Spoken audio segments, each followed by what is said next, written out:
Welcome everybody to this live Q&A with Arun and Smita. So it's going to be a Q&A around the Rangde partnership with RacEnergy. And we're very glad to have Arun as our guest for this Q&A. I'd like to tell you a little bit about Arun and his journey so far. So he started his journey in college. So right when he was 17 years old, he found himself in a sport, in a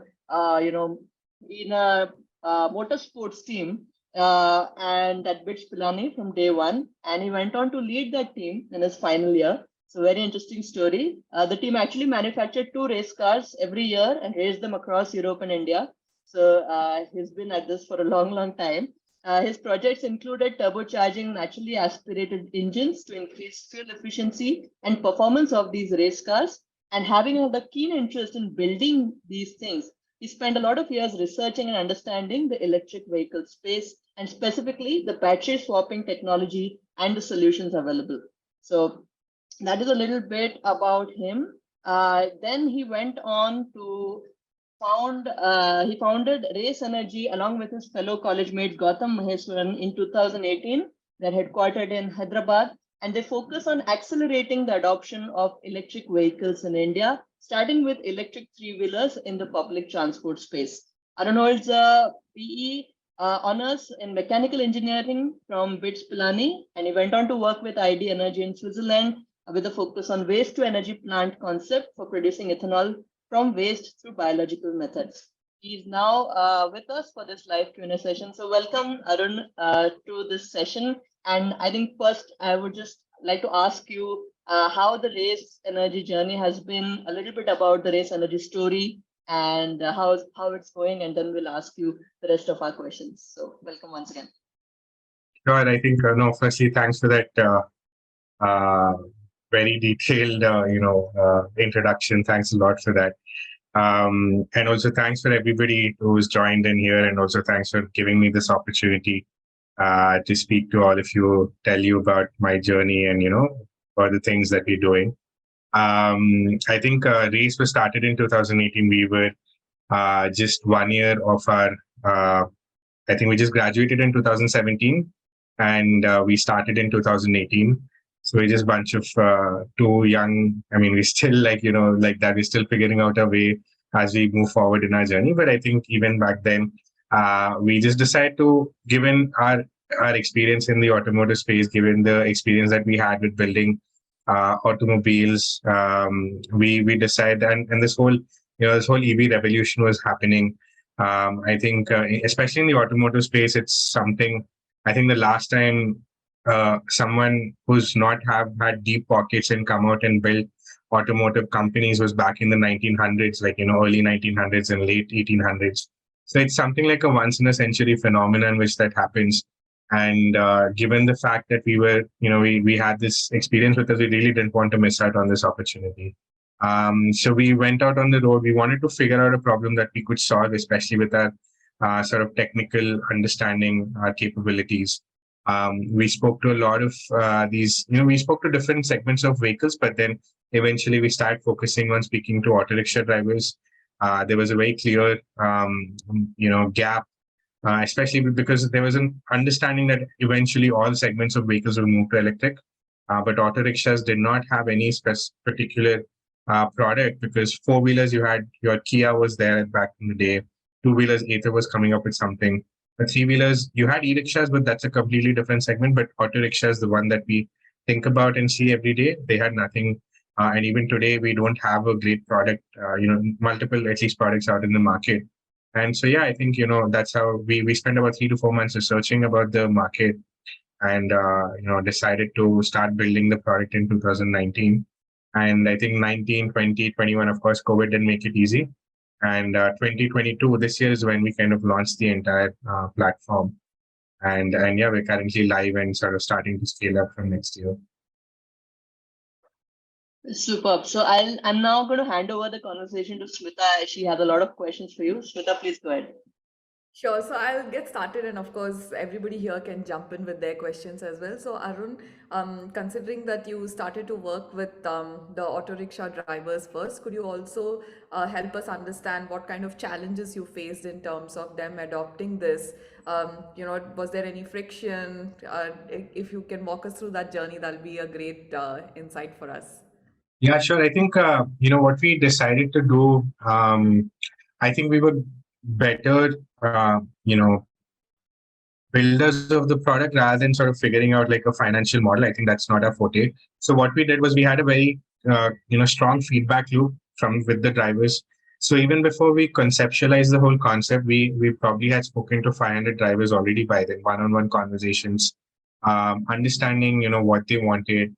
So we picked out their challenges, right? Like we picked out their challenges like so CNG, by the way, is not really successful in most southern cities, right? Hyderabad, Bangalore, Chennai. You don't see much of CNG autos. So CNG, and when then we asked them what's the reason, so they were like, we don't want to wait longer than 15 minutes or 20 minutes. That's too much for us. We do not have, and then they started listing on down their own challenges, and then we started addressing those problems with our product. So we spent a good amount of time, like 2 to 2.5 years, just building out the first prototypes, which exactly matches this requirement. So what we did was we even today, I think you'll still find a lot of diesel auto rickshaws. Diesel is still the most popular variant of fuel. And the reason being is that it offers a lot of power, it offers a lot of torque, and very often these three-seater autos are overloaded with six. I think the record number I've seen is 10 people sit in one auto rickshaw, four and two in that small, if you want to call it a boot or I don't know what it is, but 10 people sitting in there. And Hyderabad is a hilly city, pulling up that incline. And then we realized, we need to have that amount of power coming in from our electric powertrain as well.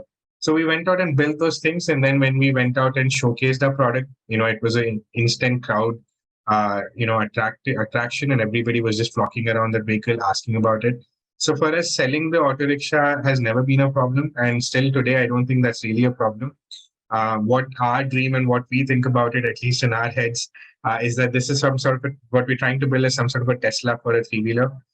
So it's all about delivering that product and ensuring that the price is right. As long as you do that, there'll always be demand. So yeah, that the challenge is about building the product at a affordable price. Oh wow, that was amazing. Arun, can you also tell us a little about some of the challenges around credit for the segment we are talking about? Because sitting here, sometimes we just think that why should auto rickshaw drivers, for example, be getting credit from Rangde? Can't they get it from banks? So, what were Right. some of the challenges that you uncovered? Yeah, I think the biggest problem that we had was that I think in general electric vehicles have a challenge in financing. I think that is in general the entire industry is facing this challenge of finding financiers to finance these electric vehicles, and it has not made it easy since the recent fire incidents that have happened that have just like caught all the media's attention, and it's really been hard for anybody. And then less and less financiers are coming forward to finance the electric vehicles because they're two completely different segments. People don't understand like how much is the battery, and it's a very valid reason because a manufacturer can cut some corners and easily give you a very faulty product, which can then hurt the owner and therefore the financier in terms of what they've extended that line of credit or whatever. And so, and you have this overall EV industry wide problem, and then you introduce this concept called retrofitment, which is again taking it a step further and making it more complicated. And then you say we're going to swap batteries and we're not going to have you charge batteries. So we literally threw out the entire rule book, and then we said whatever we had in our mind, we went out and created it. Like we didn't think how hard it would be to figure out the basic building blocks of the business. And I think the problem was not with financing the auto rickshaw. I think that was also a big problem. But then also trusting us in terms of like the product and the battery. And I think Randy, you guys have done I think you've done extensive diligence as well, and it's been great that you were patient about it, learning about what we're building and all of that stuff, and happy to have you on board and partner and finance these conversion kits. So that was good, and I think more and more people will follow moving forward. Yeah, the team that visited you guys had, I think, a great learning experience. They had a lot to share with us when they got back, and that's why we felt that this Q&A will also help educate the rest of us on what's been happening. Also, for social investors, people who have actually invested in RacEnergy and the community that is associated with you, we would love to hear, what kind of response or feedback you've received from some of the people who have received funding or have got, associated with RacEnergy. Would love to hear that from you. Yeah, I think so. Typically, it's, I think you can just come down to Hyderabad and speak to any of our drivers randomly, and you'll probably hear the same feedback. I mean, I know it because people tell me when they just randomly do this conversation. But I think in general, two broad categories of value that we create for the drivers. One is just about the product experience. I think you have to understand that these guys are coming from manual gearboxes with having to shift gears, and I've seen some of their hands, right? They've literally shown me their hands. They're all like, blacked out over here. It's just like swollen and dead skin because they kind of like, keep shifting the gears, and it's like, and they work for 12, 15 hours, which is a very common norm. And then the younger people extend it even further. People come from rural areas and then just like sleep in the auto for like 4, 5 days, go back, earn money over the week, and then go back over the weekend. So a lot of these challenges are there, and then you change that experience. You're not only making it like a peaceful, the sound is also a very big factor. If you've noticed, all the auto rickshaws are Bajaj auto rickshaws, and Piaggio doesn't sell that much. Other companies don't sell that much because those engines are apparently louder than the other Bajaj's engines. And I mean, when between diesel engines, there's such a difference. Imagine completely throwing away the engine and switching to electric, what sort of a experience they get. So that whole experience itself has changed. So it's more comfortable. People are able to drive longer. All of those things are there. And on the second side, of course, is the whole money aspect, right? No matter how much you do, no matter how much pollution, when they're not able to put bread and butter on their family's table, nobody cares about pollution. I think that's a very first world problem that you have, right? First, I think the first priority is to earn food and do that thing. A lot of people struggle with that, right? So what we have done is that diesel and petrol typically cost about 5 rupees per kilometer. So assuming 100-kilometer travel every day, that's about 500 rupees that they spend. And what we charge is something 190, 200 rupees, 220 rupees. So typically they're able to take home to at least 200 to 300 rupees back home extra. And that makes a lot of difference. Like over a month, you're looking at close to 6,000 kind of rupees in terms of added income. And that's like a good 25-30% increase in income. So while during the whole COVID time, this basically helped them to maintain the steady income that they were there, even though the traffic would reduce, but the operational expenditure reduced by converting to our solution. Now that the traffic is back up, now they're able to sort of, increase that, and also that value is still going there. So these sort of do impact, that we've been able to create for the drivers. Wow, thanks, Arun. Since you spoke about COVID, would love to understand. I'm sure it would have been a really tough period for RacEnergy itself, right? So how did you manage, if you don't mind sharing some of Yeah, sure. I think I always tell this to my team, and in some of these calls, and I'm repeating it again. I think we received our first funding check in on 31st December 2019. Literally had to tell the banks to please credit this, because it was like right on New Year's Eve. And I think so most of all of us got COVID on. I mean, got the experience and feel of that lockdown on March 27th or March 28th, when Prime Minister announced that Sunday 1 day lockdown, right? But for us, it started on Jan 27th, because Jan 22nd or 27th is when the Chinese New Year starts. And so the whole, I mean, China is the manufacturing hub, so a lot of components origin from there, and therefore the whole global supply chain was, these guys go after New Year. And then, because of New Year and how the whole travel happened from Wuhan, that's how the COVID started. So for us, we had like barely 20, 25 days where we could literally, open our wings and fly. That's it. And since then, we've never had a journey easy. And even today, you must be hearing about semiconductor shortages, chip shortages. They're still going on. And we have to pay a lot of surcharges. Lead times are very high. Like typically, if you order something, the product will come 2 years later. And that sort of a things are there where you're getting 1 day deliveries on Amazon. You have like, problems like, components coming 2 years later. And so these issues have made it really hard for us to, as a hardware company, also, we don't have the luxury to iterate as fast as what a software company can do. So we got a very long product cycles. So yeah, that challenge has been there. And I think that's going to be an ongoing challenge, but business has to run. So we're just going to, see how it goes. There's really nothing we can do about the global supply chain. Of course, that's something that we have to live with. Wow, so inspiring to hear from you, Arun. Would love to know about the team, what kind of a team Race has. And, I'm sure if you have gone through these challenges, you must have like a team that is supporting you. Yeah, walk us through that. Yes. Yeah, absolutely. I mean, it's a, like, we right now, I think close to somewhere between 85 to 90 people, the entire team.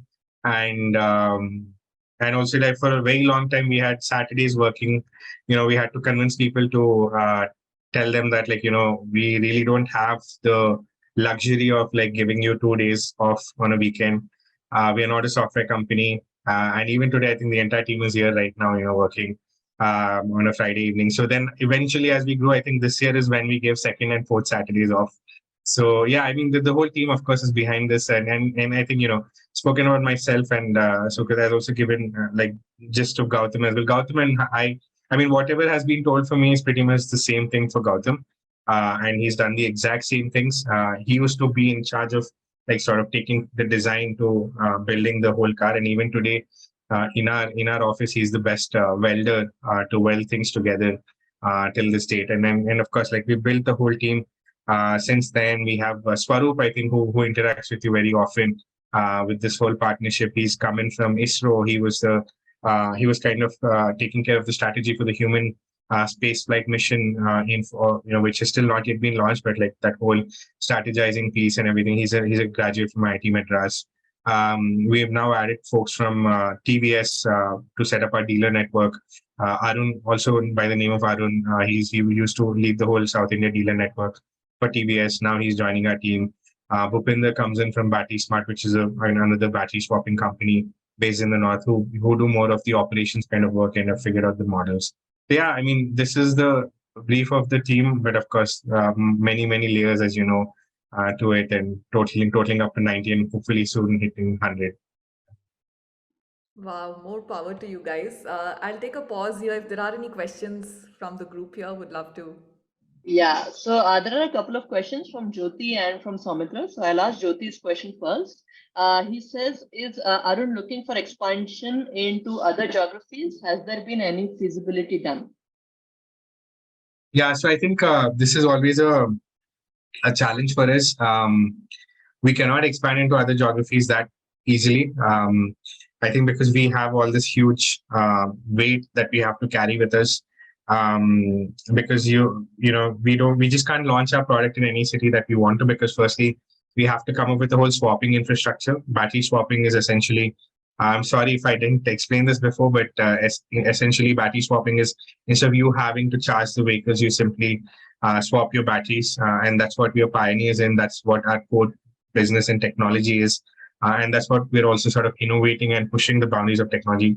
What we built here in Hyderabad is something that gives competition to, the global swapping players based out of Taiwan, China, and we are giving them a very tough run for money in terms of our technology and all the specifications.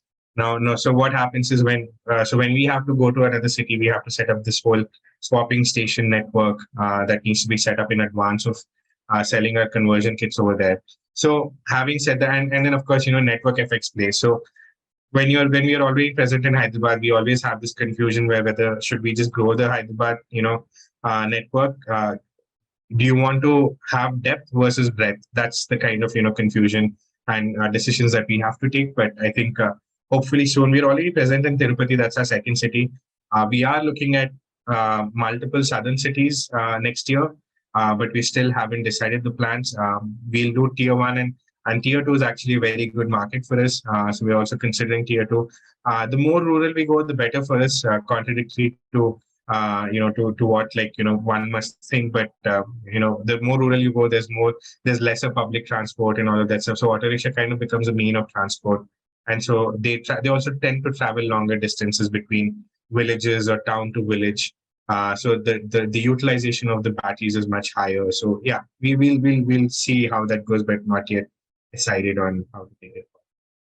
Great, thanks, Arun. And I think this one is more for Smita or Swati. Jyoti asks, is Rangde going to facilitate new investments for new strategy through CSF for races new Sorry, strategy? Yeah. I Okay, I you can. didn't Yeah, you can. I didn't Yeah. quite catch that. Could you repeat that? This is Yeah, the yeah. Yeah, Jyoti asks again, is Rangde going to facilitate new investments for races new strategy through CSF? what is CSF? Sorry, I was. Okay, Jyoti, can I just request you to clarify this question if you could unmute yourself?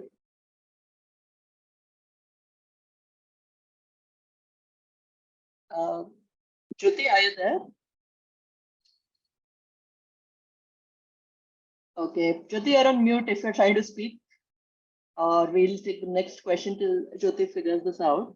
Okay, we'll take the next question from Soumitra. He asks, is this rate of INR 2 per kilometer being supported by some kind of government subsidy, or is this the true sustainable price? I don't know. Yeah, no, I mean, yeah, the government subsidies is a kind of like a far off thing. Ground reality is much different from what is being marketed, at least. But yeah, I know this is definitely a sustainable price. But we have to be mindful about.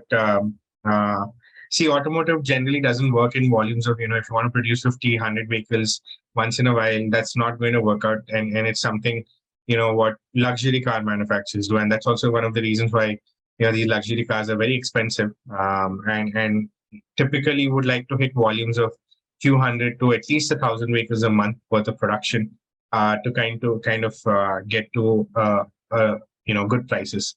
And that's how the whole industry has been shaped up. And that's also one of the reasons why you haven't seen any startups come up in the past 100 years, unless you have a backing like a Tata or someone like that, because you have to produce in such volumes. So yeah, at this point of time, we are kind of like just breaking even, or if not, like sort of burning some money, of course, as a startup. But yeah, but I think once we sort of hit, we are looking at hitting like a few hundred vehicle production sometime late next year or early 2024, and I think that's when sort of prices will significantly reduce, and we would have actually been sustainable right now had it not been for the whole semiconductor shortage. I think the semiconductor shortage has overall product has spiked up by close to 30-40% in terms of cost. And for some components, we are paying 2,000%, 20x, premium just to get it, reduce that lead time from 2 years to 6 months. So anywhere between paying the regular prices to paying 20 times the price just to have the product in our factory. That's the kind of challenges that we're facing. So yeah, as of today, we are not, and it's down to global issues as well, and it's also down to the production volumes as well. We're hoping by the end of 2023 or early 2024, we should be. Great. I think Jyoti is back. Jyoti, can I request you to ask a question, please? Yeah. Yeah, sorry. Yeah, Sukada and Arun. Thank you guys, first of all, for involving us. My question was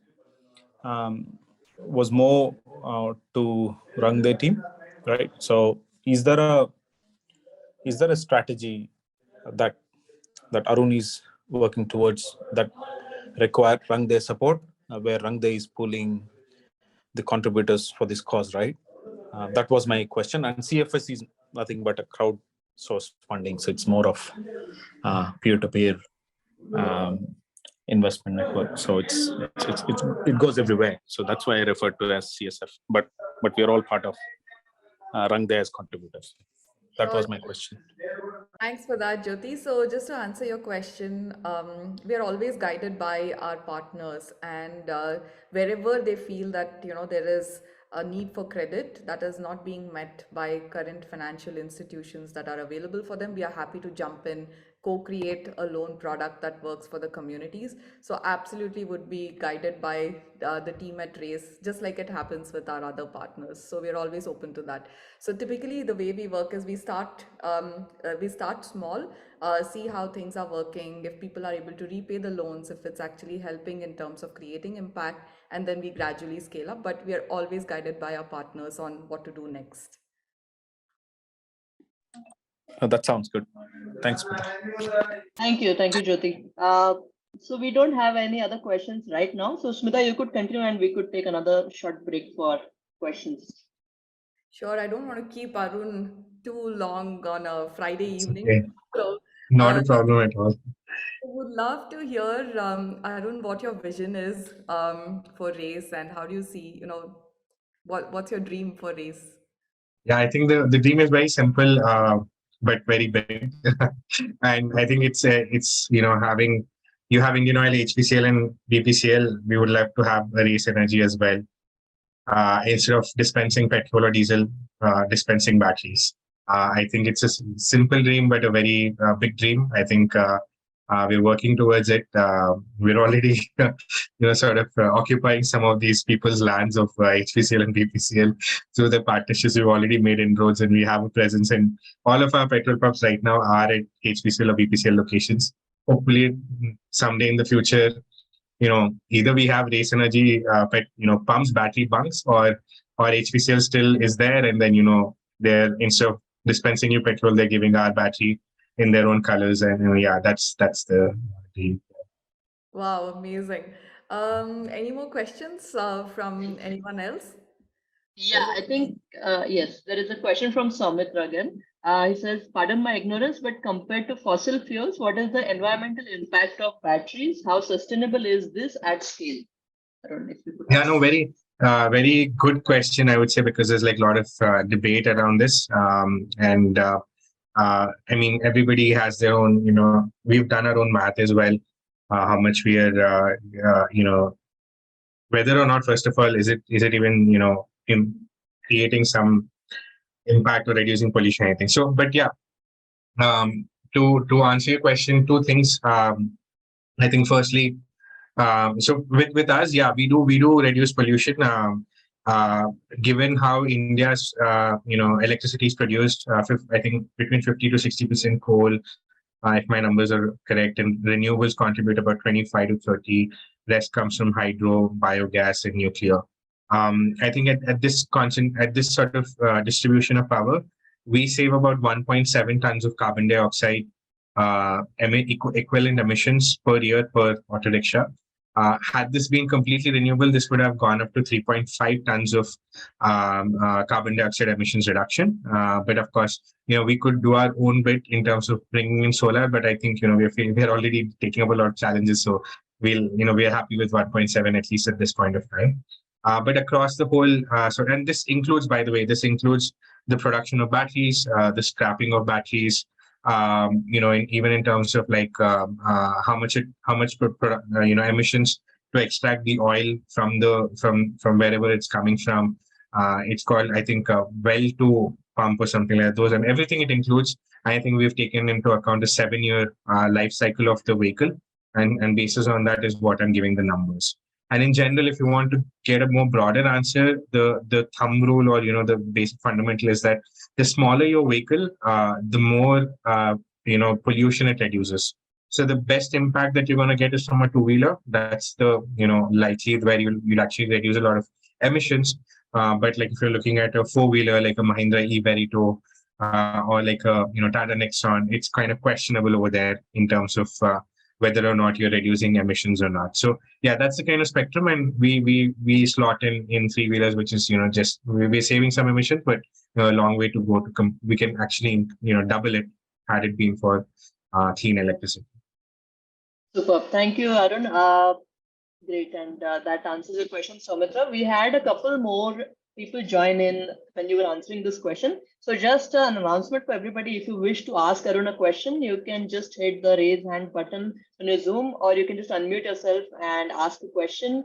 I think one question that I had for you, Arun, is what are the sort of interesting demographic trends that you see in EV adoption in the target group that you work with? Like maybe, any sort of slice you would like to present us with? In the three-wheeler market, or in the in the three-wheeler market, any surprising trends, insights that you would like to share? Okay, let me think about it. I think so. Yeah, I mean, first thing, as I said, that we realized. So three-wheelers also like there are 4 segments, as we call it, broadly bucketed into 2 different segments. One is you have the e-rickshaw segment, which has always been fully electric. I think if I remember the numbers correctly, in India, there are close to 3 million of these e-rickshaws. And then you have the auto rickshaw, which is what, we've grown up with and we've seen and what you picture when you talk about a three-wheeler. And within that, of course, you have passenger and cargo. And I think this forms another 10 million, if I'm not wrong. So, and within that 10 million, I think about 7 million is passenger and 3 million is cargo. So now you have the e-rickshaw, which is completely electric, 3 million. On the other side, you are seeing cargo, Amazons and Flipkarts and big baskets of the world coming and placing huge orders for financing it from their own balance sheet to do that, electrification as part of their global goals. But then there's this huge chunk of 7 million auto rickshaw passengers, passenger auto rickshaws, which has no solution out in the market. And that's what we sort of brought about the change there. Within this 7 million, what really opened up our eyes was that, us staying in a city, usually, I'm assuming also a very baseline assumption that I'm taking will be very wrong or could be very wrong also, that all of us are living in an urban population or urban cities. You see that, you see that LPG or CNG autos is what you see everywhere, like these gas autos as they call. But that's not really the case. I mean, in the 7 odd million of, auto rickshaws, passenger auto rickshaws, only 2 million are CNG or LPG autos. There's still 5 million of auto rickshaws which are running on diesel and petrol, and diesel being still the bulk of it. Petrol you can only find in Goa and Kerala. I think these are the last markets, but bulk of it is still diesel. So there's still a lot of, despite when in cities, the transitioning has been happening since 2000. 2000 is when it was mandated to switch to petrol. Sometime in late 2000, CNG and LPG came in. But still, bulk of the market yet is to remain with diesel, and I think that's where. And then that's when we asked them what was the reasons why. So they're like, we don't want to switch from diesel unless the government really mandates it. We really don't see a reason. So as long as we can get away with it, as long as we can do it, we're gonna do it because this is, I can carry more people, I can generate more revenue, I don't have to pay the higher upfront cost which comes with the petrol vehicles. All of that. So that's where, that was quite interesting. And so we went and build the whole electric vehicle to beat that diesel vehicle. And in fact, when we convert an auto rickshaw from diesel to electric, we increase the torque, we increase the performance. They can carry more people if they can ever squeeze in more than 10 people, that is. So we do that. And I think, this is, I'm not sure if I answered the question, but one example that I can think of, but there'll be more examples, but yeah, this is what came to my head at least. Yeah. Okay, no problem. Yes, I think one more question. Is there any evidence, leading indicator that electric autos will promote gender equity in the auto rickshaw space from Soumitra? Yeah, I know. I mean, this is something that we've been, I think we are not doing a great job about this because we don't really look at the demand. We stop it where we just want to put in the petrol in your vehicle, right? We don't care. Unfortunately, at least at this point of time, we don't care who's driving the vehicle or whether you're on Ola or Uber or Rapido. We really are not looking into it. I think, to be honest, it's just a lot of challenges that we're facing internally. I think we've taken up this whole creating the product. So we're not doing a great job about, promoting any sort of equity or who's driving the vehicle or what's happening there, and we're not really looking at it. I think, but yeah, I think what's being done, at least our partners whom we partner with, at least they are focusing on that. So we have one of the partners called as Metro Ride, which really focuses on getting women drivers into the auto rickshaw space. And in fact, I think I remember the first pre-order, or at least the first 5 pre-orders, we did receive 2 from women auto rickshaw drivers. And it's something really interesting to see that women are, contrary to the popular belief that women are stepping out there and sort of, driving these auto rickshaws in a very male-dominated sort of a market. And then I think partners whom we have, like Metro Ride, they're doing that, taking up that steps. Metro Ride really particularly deals with auto rickshaw and generating that demand for their drivers. They're very specifically focused. And I think in Bangalore, they're only women-only autos. I think in Hyderabad, they still haven't done it. I think the market has been tougher to crack.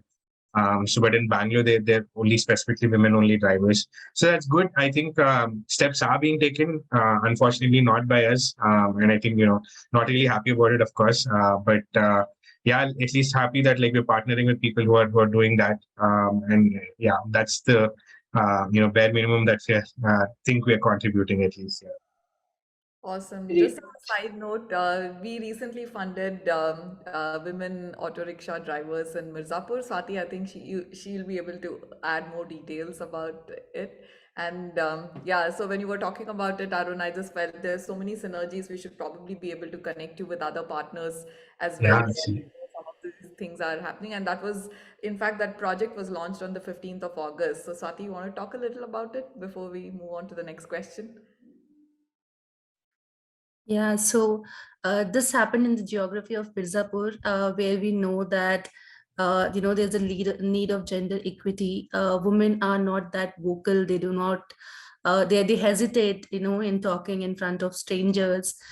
So when we also visited, a lot of women in the communities were not okay. They still have the Parda Pratha in picture. It's that kind of community that we are referring to in Mirzapur.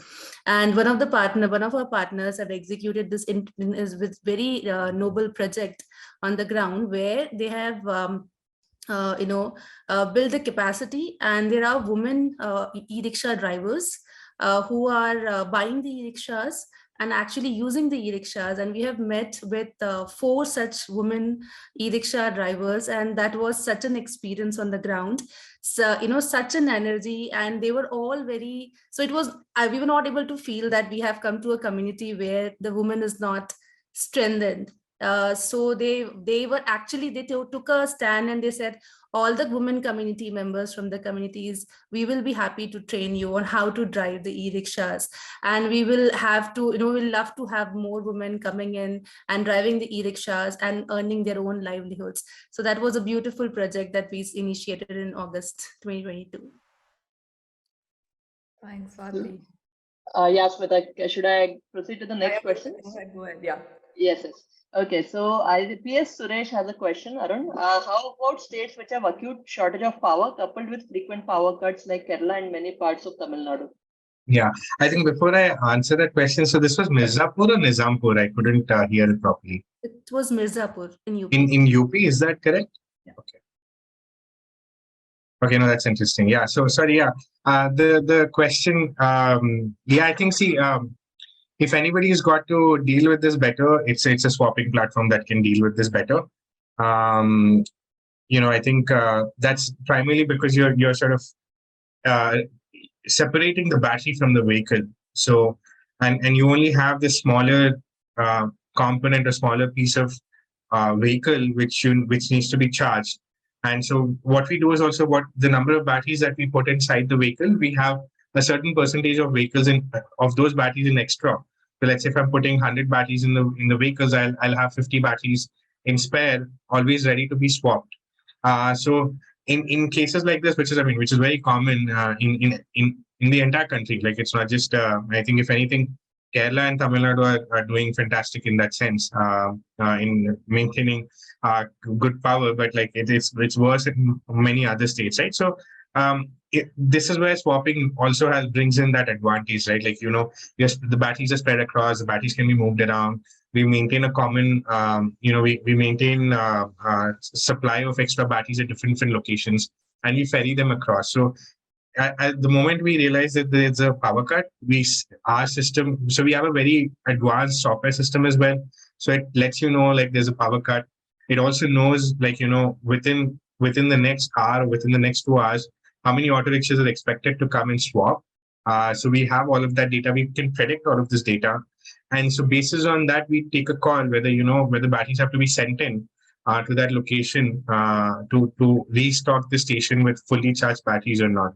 So yeah, it's a challenge, but I think if there's anybody who can handle it best, it's us, just because of the fact that the battery is separated from the vehicle. Great, thanks, Arun. Raja Ram Balkrishnan has a question. You talked about this briefly, but he asks, do we have a possibility of charging batteries using solar cells in battery swapping stations, at least in cities of tropical wet and dry climate like Chennai? Yeah, again, this is a similar question to the one there. Yeah, this is also something that is good for the environment, good for everything. But the challenges with solar is it's got its own problems. It's got its own, issues already. Like I think we face two challenges. Firstly, is like we're already heavy on capital investment in terms of the batteries that we have to invest into every auto rickshaw. And then secondly, the way the station is set up, it's like in this very dense urban region. So although we are setting up in petrol stations, even the petrol stations area is not enough to charge the swapping station. Yes, we can charge it partially and all of those things. There are, of course, solutions, but we haven't, worked on it yet. This can be done. It can be done. Technology is there. A lot of variations that need to happen. But yeah, I think we're still building the foundations of the business. We'll build the first and second floors later, something like that. Awesome. Smita, do you have any further questions, or we can open it up to the audience? No, I have. I want my question to be the last question, so I'll wait. Okay. Okay. So, Anurag, Binin, Leslin, Mohit, Senthil, Vedant, Venance, Tina. If anyone wants to ask a question, please just go ahead and unmute yourself to ask.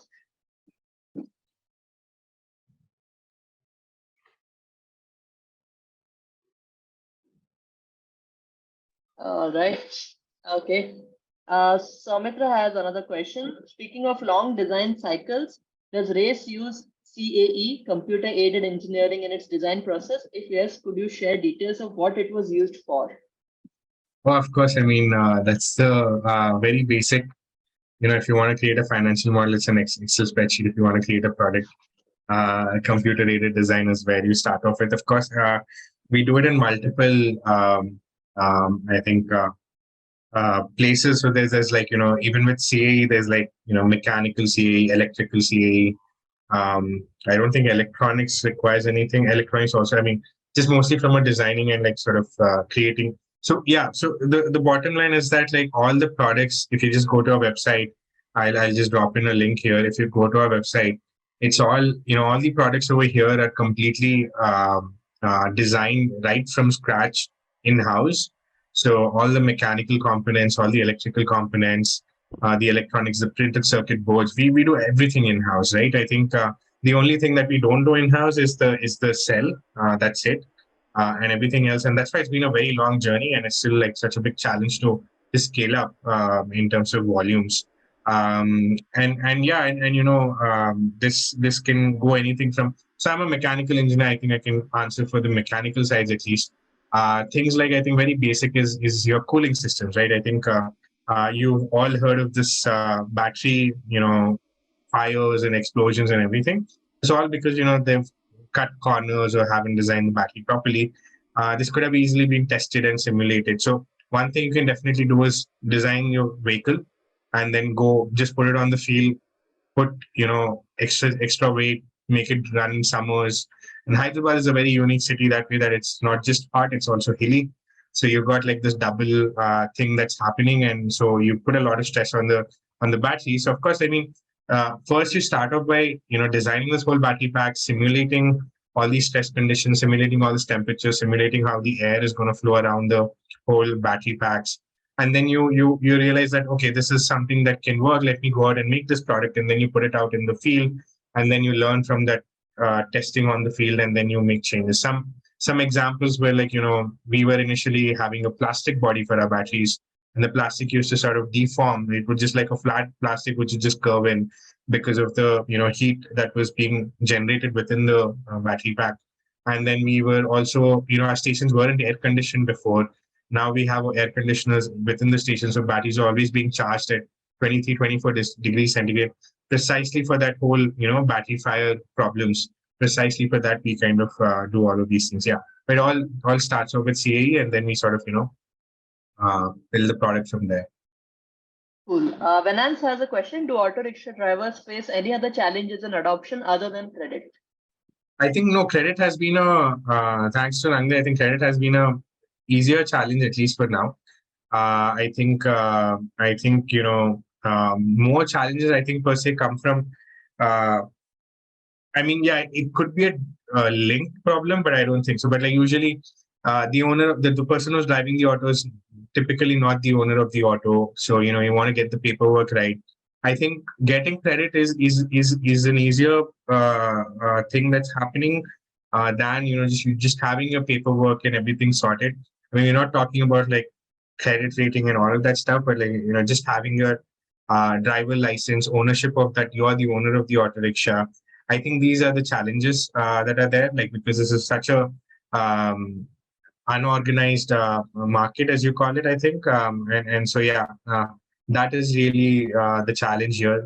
I don't think any other product is great. Value proposition is there. It's just getting this paperwork sorted, and then, you're good. Superb. So I think Smita, now might be a good time to ask a question. And if we've missed out on anyone, please do put in your question in the chat box. Otherwise, we go on to Smita and have the last question for the session. So my question is more as a fellow entrepreneur, Arun. So what keeps you going? What powers you basically through all the ups and downs? What's your secret? Can I ask you this question back after we're done with my answer? No, I think, yeah, I think it was always been a dream to sort of make automotive products. For most of the time, we used to build it. We used to race it ourselves and call it a day. Uh, we were all aware of the dangers that were associated with it. Race car itself is a dangerous thing, and let alone students building it out of some middle of a desert Pilani town where you don't get even automotive grade nuts and bolts. And I think but yeah, the risk was always on us. From moving there till to the fact that I think someone's using what you've built to to earn their daily income, to put food on the table. I think that's been a huge sort of I don't know, step up, or we never thought we'd be able to come to a place where someone will be buying our vehicle, let alone using it, and let alone having a value and saving money out of it thanks to our innovation. I think that's something that we only dreamt of, and I think today it's more of a reality. And today I think that was the driving force, of course. And today we also see our autos are all painted in this bright teal aqua color, and so everybody in the city knows about it, speaks about it. Hey, you are the guy. Is this the same company as is this your auto? And of course, like every time that I go from my home to the office, I at least spot 3-4 vehicles, which is always a good thing. And hopefully someday that whole yellow and black or green and black autos will completely be replaced by our teal and white autos. And I think that's where we want to get to, besides the whole station dream that we have. So this is also something that will be nice to have, of course. Awesome, fantastic. Smita, he wanted to ask that question back to you so we can wrap it up with your answer. No, I think we'll take that offline. Okay. always a tricky question to ask, right, Smita? Yeah. Okay, I think one valid question. Maybe Smita, we could end with PS Suresh's question. Tell us something about the RacEnergy and Reddy partnership. We could just quickly summarize this partnership and bring this session to a close. You Sure. want to take it, Smita? Yeah, go ahead. Yeah. Okay, so you've heard the RacEnergy story, and I think our endeavor at Runway is to work with partners like Race across different sectors, across different geographies. And yeah, it's partnerships like Race that actually helps us do what we do and ensure that we bring credit needs to social investors, which is like verified, and needs are genuine so that we can list them on the platform. So yeah, it's really just that everything that Arun had to say about Race he has already shared. And the way we see it is the Rangde's partner, their work in combination with Rangde Credit actually becomes a force multiplier. So the way we look at ourselves is we are a catalyst in this journey. And when organizations like Race partner with us, we are able to make magic happen. That's how we see it. And all this would not be possible without social investors who actually fund the loans and individuals who are listed on the platform. So yeah, thank you so much. Great. So as we bring this session to a close, a big thank you to all of you for joining us on a Friday evening. And though all the 650 odd investors that we would have loved to have on this call are not here, we would like to thank them in spirit for investing in RacEnergy profiles through Rangde, and they've made a lot of impact possible on the ground. Thank you, Arun, for joining us today. And this session will be uploaded on YouTube later for you to check out. Thank you once again, all of you, for joining in, and have a great weekend ahead. Thanks a lot. Thank you. Thanks, everyone. Thanks, everyone. Bye. Bye.